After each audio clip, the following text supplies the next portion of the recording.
여러분 혹시 세상적으로 잘 나가는 친구들 앞에서 혹시 주눅 들은 적 있으세요? 나는 믿는데 믿지 않는 친구가 나보다 더 잘 나가는 거예요. 그때 여러분 혹시 기죽지 않습니까? 네. 오늘 주님께서 바로 제자들의 그 길을 살려주시기 위해서 너희는 나를 누구라 하느냐, 주님이 어떤 분이신가를 지금 깨우쳐주기 위해서 질문하고 있다는 것입니다. 자, 이것이 첫 번째 의도고요. 두 번째는 주님께서 너희는 나를 누구라 하느냐, 이것이 이 당시 베드로와 제자들에게만 하신 질문이 아니라 오늘 저와 여러분에게 묻고 있는 동일한 질문이라는 것입니다. 여러분 예수님을 누구라고 생각하십니까? 지금 주님은 여러분의 대답을 듣기를 원하세요. 네, 여러분 제가 예언합니다. 언젠가 우리는 하나님 앞에 설 날이 오게 될 것입니다. 반드시 하나님 앞에 서게 될 거예요. 네, 그때 이 질문 받을 수 있어요. 당황하지 마시고 황당하지 않으려면 우리가 미리 준비하셔야 돼요. 어떤 사람들은 이렇게 질문을 하면은요, 자기 생각을 이야기 안 합니다. 그러면서 누가 그랬다고 이렇게 다른 사람 얘기를 꺼내는 사람들이 있어요. 이제 그 사람들의 심리는 자기가 숨는 거죠. 자기를 드러내지 않아요. 다시 말해서 그 말에 책임을 지지 않겠다는 겁니다. 주로 이렇게 양다리 걸치고 눈치 보는 사람들이 이제 이런 식으로 대화를 많이 합니다. 여러분, 내가 믿고 있는 것을 당당하게 고백하는 것과 남이 한 이야기 그랬다더라 전하는 것은 완전히 다른 거예요. 로마서 10장 9절에 보면은 내가 만일 내 입으로 예수를 주로 시인하며 그랬습니다. 자, 여기 시인에는 두 가지 의미가 있는데요. 우리가 이 신앙 고백이라는 것이 무엇이냐? 바로 내 믿음을 고백하는 것. 이것이 바로 신앙 고백이라는 거예요. 또 하나, 두 번째는 내 입으로 시인하지 않으면 아무 소용이 없다는 것입니다. 남의 입 빌려다가 사랑하는 아내가 하는 말로, 사랑하는 남편이 말하기를 이렇게 해서는 도저히 구원받을 수 없다는 것입니다. 오늘 여러분은 예수님을 누구라고 생각하십니까? 정말 한 사람 한 사람들에게 물어보고 싶어요. 여러분 오늘 이 질문에 대답하실 수 있어야만 됩니다. 여러분은 뭐라고 대답하시겠습니까? 지금 다른 제자들은 갑작스러운 질문에 당황했지만 베드로는 이때를 놓치지 않았어요. 당당하게 주는 그리스도시요 살아계신 하나님의 아들이십니다. 정말 수제자로서의 면모를 여기서 나타낸 겁니다. 주님의 칭찬을 받죠. 오늘 베드로의 이 고백을 통해서 예수님은 누구신가 우리가 함께 같이 생각하면서 오늘 은혜를 같이 나누기를 원합니다. 먼저 베드로가 고백한 주는 그리스도시요, 이 그리스도는 누구를 말할까요? 그리스도는 바로 기름 부음을 받은 자다라는 뜻입니다. 구약에 기름 부음 받는 세 사람이 나오는데 세 가지의 직분이 나오죠. 제사장과 선지자와 왕입니다. 이것은 바로 예수님이 그리스도로 오셨다는 말은 예수님이 바로 대제사장으로 오셨고, 예수님이 바로 선지자로 오셨고, 예수님이 바로 왕으로 오신 진정한 그리스도다라는 것을 말씀하고 있습니다. 그러면 그리스도의 첫 번째, 과연 대제사장은 무엇을 의미할까요? 예수님이 대제사장으로 오셨다는 것이 무엇을 의미할까요? 여러분, 구약의 대제사장은 인간 편에서, 인간을 대신해서 하나님 앞에 나아가는, 제사를 드릴 때 제일 앞에서 나가는 중재자 역할을 합니다. 그런데 히브리서 10장 4절에 보면 이런 말씀이 있어요. 이는 황소와 염소의 피가 능히 죄를 없이 하지 못함이라. 무슨 말입니까? 1년에 한 번 짐승의 피를 드리는 이 제사로도 결코 우리의 죄를 사할 수 없다는 것입니다. 자, 이것은 구약의 제사를 드리지만 이것이 결코 우리를 구원하지 못한다는 거예요. 자, 그런데 우리가 왜 구약의 이 제사의 의미가 무엇일까요? 왜 구약의 이스라엘 백성들은 제사를 드렸을까요? 이것은 단순한 상징의 의미입니다. 이거 한마디로 오프닝 게임이라는 거예요. 여러분, 하나님께서 구원의 계획을 어느 날 갑자기 충동적으로 세우신 것이 아니라 창세전에 미리 예비하셨다라고 말씀을 하고 있습니다. 요즘은 어디 가나 예약이 기본이잖아요. 예약이 안 돼 있으면 오히려 더 불편합니다.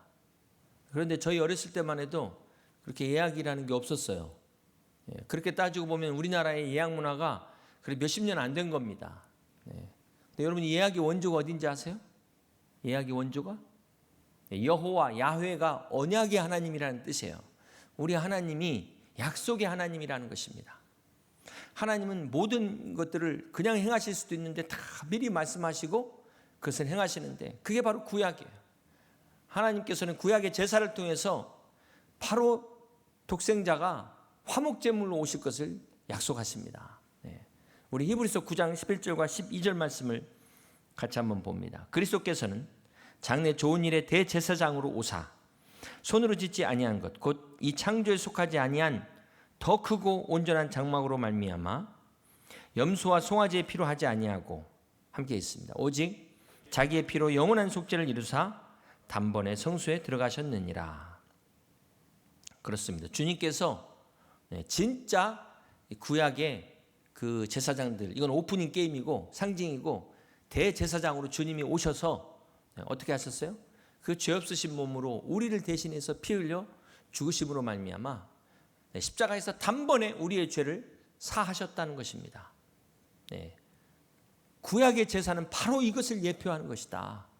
그리고 신약에서 주님이 이렇게 이루셨다라고 히브리서 기자를 통해서 말씀하고 있어요. 그러므로 이제 더 이상 우리가 제사를 드릴 필요가 없게 된 것입니다. 얼마나 감사한 일이에요. 여러분 명절에 제사 지내는 가정들이 있지 않습니까? 믿지 않는 사람들은 홍동백서, 조유리시, 좌포우회 이거 다 따지면서 얼마나 힘들겠어요. 저희 아버지가 장손이셨거든요. 그래서 1년에 제사만 한 10번 드린 것 같습니다. 근데 저희 어머니가 이거 추도식으로 바꾸고 나서 얼마나 좋아하셨는지 막 이렇게 좋을 수가 없다, 이렇게 좋을 수 없다 막 그러셨던 기억이 납니다. 우리도 만약 예수님 아니면은요 지금 어떻게 해야 돼요? 각자 요즘 같은 때 어떻게 각자 집에서 잡아야 돼. 자기가 잡아가지고 피 빼고 각 뜨고 불에 태우는 제사를 드려야 되는데 이 보통 일이 아니잖아요. 주님이 지금 십자가에서 단번에 이루셨다는 것, 더 이상의 제사가 필요 없다는 것, 이게 얼마나 큰 축복인지 모릅니다. 주님이 대제사장으로 오셨기 때문에 그래요. 그 주님이 지금도 하나님 보좌 우편에서 우리를 위하여 간구하고 계신다는 것입니다. 중보하고 계신다는 것입니다. 자, 두 번째 그리스도의 의미는 그리스도이신 예수님이 완전한 선지자로 오셨다는 것입니다. 대제사장이 인간 편에서 하나님께 나간다면 선지자는 하나님 편에서 인간에게 오는 사람들이에요. 하나님 말씀을 전하는 사람들입니다. 대표적으로 모세와 엘리야가 있습니다. 그러나 사실 그들도 우리와 똑같은 인간이에요. 여러분 모세가 많은 능력을 행했지만 출애굽때 광야에서 주님이 반석을 명하라 그랬잖아요. 그런데 이스라엘 백성이 하도 말을 안 들으니까 화가 나갖고 지팡이로 반석을 쳐버렸어요. 그것 때문에 모세는 가나안 땅에 들어가지 못하게 됩니다.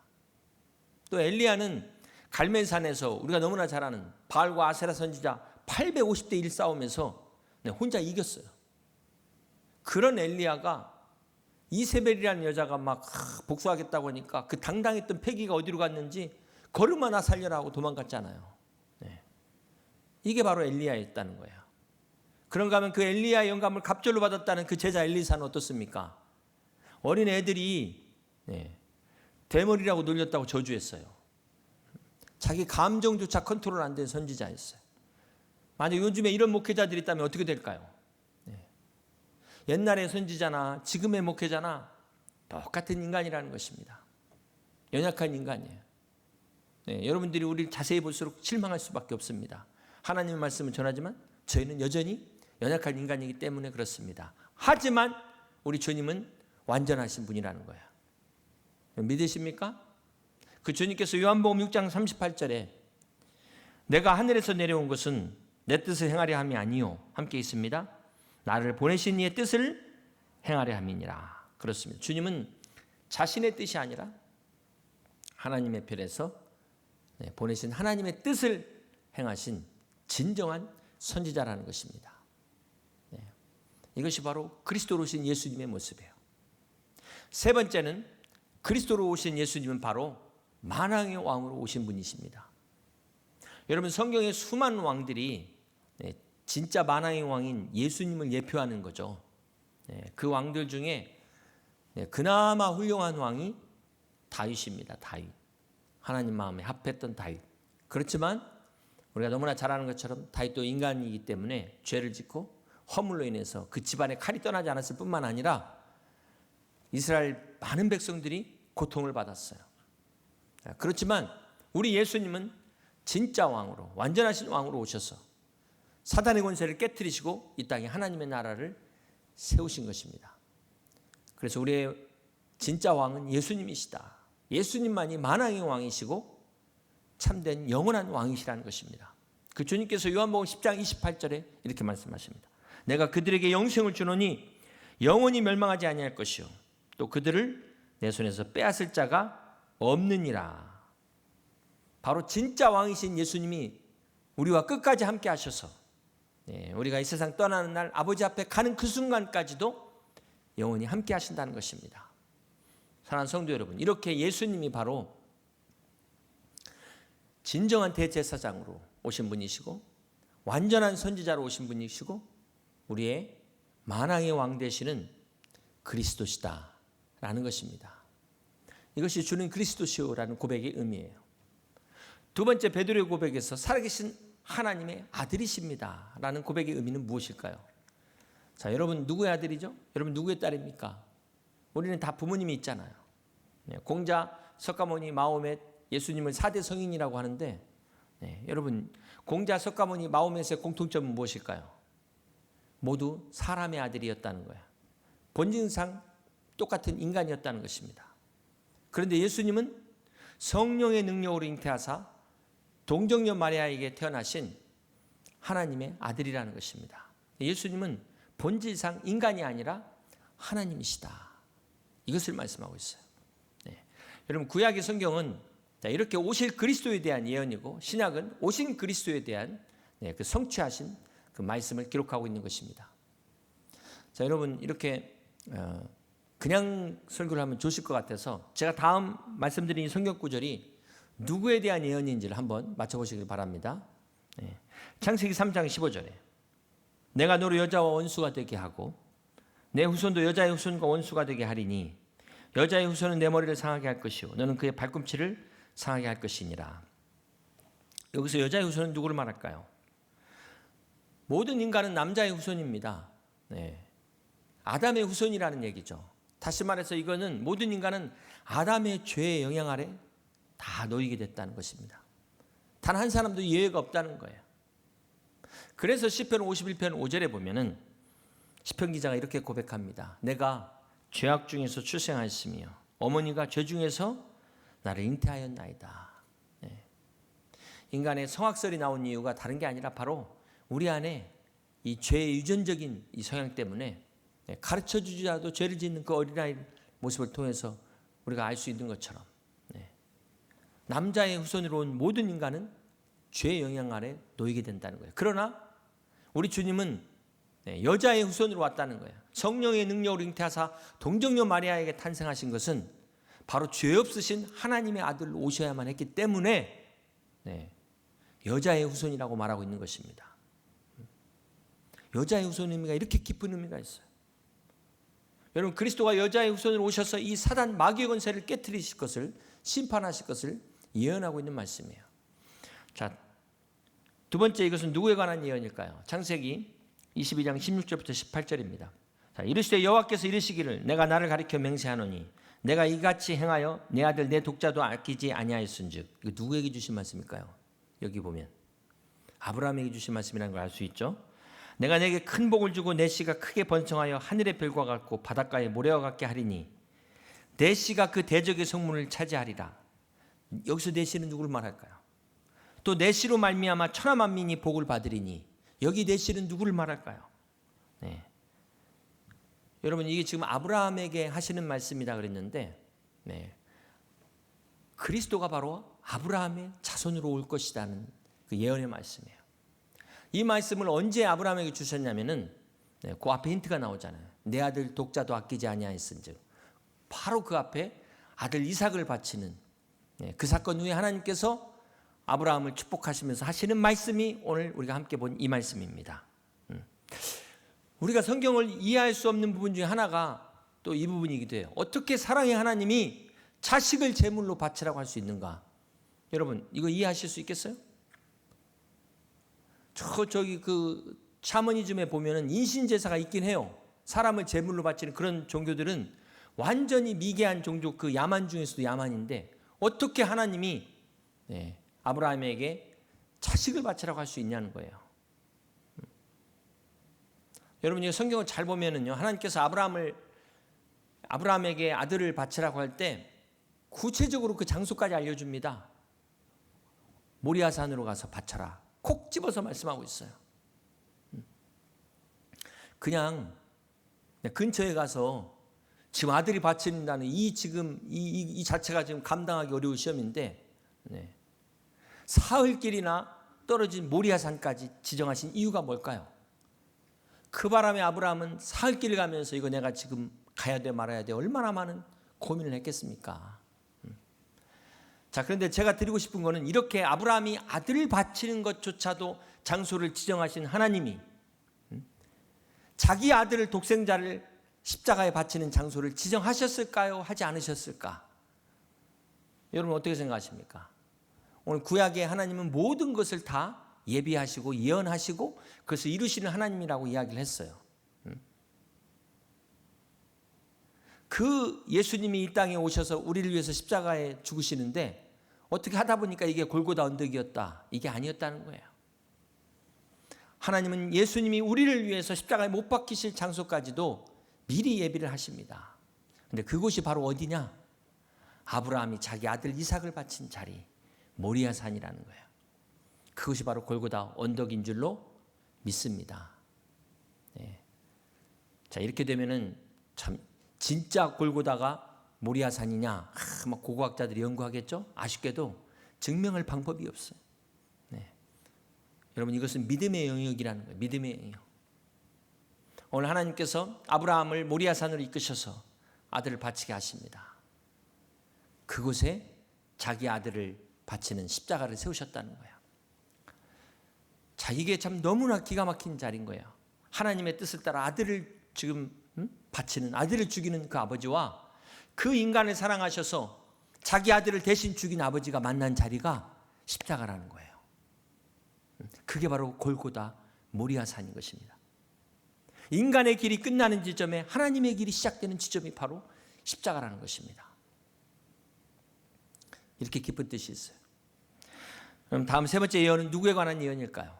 창세기 49장 10절입니다. 규가 유다를 떠나지 아니하며 통치자의 지팡이가 그 발 사이에서 떠나지 아니하기를 실로가 오시기까지 이르리니 그에게 모든 백성이 복종하리로다. 자, 이 말씀은 야곱이 지금 죽기 전에 자기 아들들을 축복하는 유언입니다. 실로, 이 그리스도가 어디를 통해서 와요? 유다 지파를 통해서 온다는 예언입니다. 자, 원래는 그리스도가 아브라함의 후손으로 온다면 야곱의 아들 중에 어느 지파를 통해 와야 될까요? 장자인 루벤 지파를 통해서 와야 돼요. 그런데 루벤이 범죄하잖아요. 그래서 그 축복이 누구에게 넘어갑니까? 육적인 축복은 요셉에게, 영적인 축복은 유다에게로 넘어간 거예요. 벤허가 유다의 자손이라는 뜻입니다. 유다의 자손. 벤허, 진짜 벤허는 바로 주인공은 예수님이라는 거예요. 예수님. 네 번째 이 예언은 누구에 관한 예언일까요? 이사야서 11장 10절입니다. 그날에 이새의 뿌리에서 한 싹이 나서 만민의 기치로 설 것이요 열방이 그에게로 돌아오리니 그가 거한 곳이 영화로우리라. 이새의 뿌리, 그리스도가 다윗의 가문으로 오신다라는 예언입니다. 다섯 번째 예언은 누구에 관한 예언일까요? 미가서 5장 2절입니다. 베들레헴 에브라다야 너는 유다 족속 중에 작을지라도 이스라엘을 다스릴 자가 내게서 내게로 나올 것이라. 그의 근본은 상고의 영혼에 있느니라. 그리스도는 베들레헴에서 태어날 것이다 라는 예언입니다. 자, 마지막으로 이 예언은 누구에 관한 예언일까요? 이사야서 53장 5절과 6절입니다. 그가 찔림은 우리의 허물 때문이요 그가 상함은 우리의 죄악 때문이라. 그가 징계를 받음으로 우리는 평화를 누리고 그가 채찍에 맞음으로 우리는 나음을 받았도다. 우리는 다 양 같아서 그릇 행하여 각기 제 길로 갔거늘 여호와께서는 우리 모두의 죄악을 그에게 담당시키셨도다. 그렇습니다. 그리스도가 우리를 구원하시기 위하여 십자가의 고난을 담당하신다는 예언입니다. 이렇게 수많은 예언들이 있어요. 시간 관계상 다 소개할 수가 없어요. 여러분, 성경의 이 구약의 그리스도의 이 예언을 찾는 이 기쁨이 얼마나 큰 줄 아세요? 막 숨은 보물 찾기와 같은 거예요. 이게. 여러분, 이 땅에 수많은 종교가 있지만 이 구약의 예언대로 오셔서 그렇게 사시고 죽으시고 부활하신 분은 예수님 한 분뿐입니다. 여러분 믿으십니까? 우리가 성경을 알면요, 성경을 제대로 알면 절대로 이단에 빠질 수가 없어요. 여러분 한번 생각해 보세요. 솔직히 저 개인도 제가 지금까지 한 약속 지키려고 노력하지만 다 지키지 못했어요. 우리 개인이 내가 한 약속도 내가 못 지키는 판에 어떻게 수천 년 전에 예언하고 수많은 선지자들이, 서로 얼굴도 못 본 선지자들이 그 예언한 그 예언을 어떻게 한 개인이 다 이룰 수 있습니까? 이건 불가능한 일이에요. 이건 인간은 죽었다 깨어나도 불가능한 일이에요. 오직 하나님만이 가능하신 겁니다. 하나님만이. 그러니까 예수님이 하나님이시라는 증거가 그냥 성경을 통해서 깨달아질 수밖에 없는 거예요. 들을 게 있는 자는 들을지어다. 여러분, 세상적으로 IQ 좋다고 똑똑하다고 해서 이단에 안 빠지는 게 아닙니다. 아무리 똑똑해도요, 하나님의 뜻을 알지 못하면 넘어갈 수밖에 없어요. 인간의 지혜를 우리가 구별하는 것이 아니에요. 그러므로 그리스도가 여기 있다 저기 있다 절대로 속지 마시고, 이제는 다시 오실 주님밖에 없어요. 깨어서 말씀 안에서 분별하실 수 있기를 주님의 이름으로 축복합니다. 여러분, 결론적으로 베드로의 고백은 예수님이 그리스도십니다. 예수님의 인성을 인정하고 있어요. 예수님이 살아계신 하나님의 아들이십니다. 예수님의 신성을 인정하고 있어요. 이 두 가지를 다 인정하고 있는 겁니다. 이제 이게 왜 중요하냐면요, 이 당시에도 이단이 있었습니다. 초대교회에 영지주의자라는 아주 대표적인 이단들이 있어요. 자, 이 사람들의 특징은 뭐냐면, 이렇게 어떻게 거룩한 하나님이 이 더러운 육신을 입고 올 수 있냐는 거예요. 이 영과 육을 완전히 분리하는 겁니다. 이 금욕주의의 극단으로 치달으면 이런 현상이 올 수 있어요. 만약 여러분 중에 이 육신은 더러운 것이다, 부정한 것이다 이렇게 생각하면 내가 영지주의에 빠질 확률이 높다 이렇게 생각하시면 돼요. 그런가 하면은 또 예수님이 하나님의 아들이심을 부정하는 이단들이 또 있어요. 이거를 그 신학적으로 볼 때는 호프만식 기독론이라고 하는데, 자, 이들은 원래 착한 인간들이, 석가모니가 고타마 시타르타가 원래 착했는데 도 닦다 보니까 경지에 들어간 것, 이거지 이게 결코 하나님이 아니라는 거예요. 자, 이렇게 이단에도 족보가 있습니다. 예수님의 인성을 거부하냐, 신성을 거부하냐. 역사와 전통이 있는 이단이 있어요. 요즘은 하도 얼토당토한 이단들이 많아가지고 어차피 이단은 같은 이단이지만 그래도 족보 있는 이단이 있다. 이게 왜 중요하냐면요, 여러분, 이 둘 중에 하나만 부족해도 우리의 구원이 무효화가 됩니다. 생각해 보세요. 예수님이 그리스도가 아니면 어떻게 우리의 죄를 담당할 수 있습니까? 자격이 안 되는데. 예수님이 하나님의 아들이 아니시면 예수님은 지금 자기 죄로 죽어야 될 판이에요. 어떻게 지금 남의 죄를 사할 수 있단 말이에요. 자기도 죽는 판에. 그래서 이 베드로의 고백이 참 중요한 거예요. 베드로가 이렇게 주는 그리스도시요 살아계신 하나님의 아들이시니다 그러니까 주님께서 복되도다 바요나 시모나 이를 깨닫게 한 것은 혈육이 아니요 아버지가 깨닫게 하신 거라고 말씀하시잖아요. 베드로가 어부 출신인데도 어떻게 그리스도의 인성과 신성을 고백할 수 있습니까? 성령님께서 이것을 깨닫게 하시는 거예요. 예수님이 하나님의 아들로 인간의 몸을 입고 오신, 우리를 구원하시기 위해 이 땅에 오신 그리스도라는 것을 깨달았다는 거예요. 사랑하는 성도 여러분, 오늘 우리도 베드로처럼 하나님이신 예수님이 나를 구원하시기 위해서 이 땅에 그리스도로 오신 구세주, 구원자이심을 믿으시기를 주님의 이름으로 축원합니다.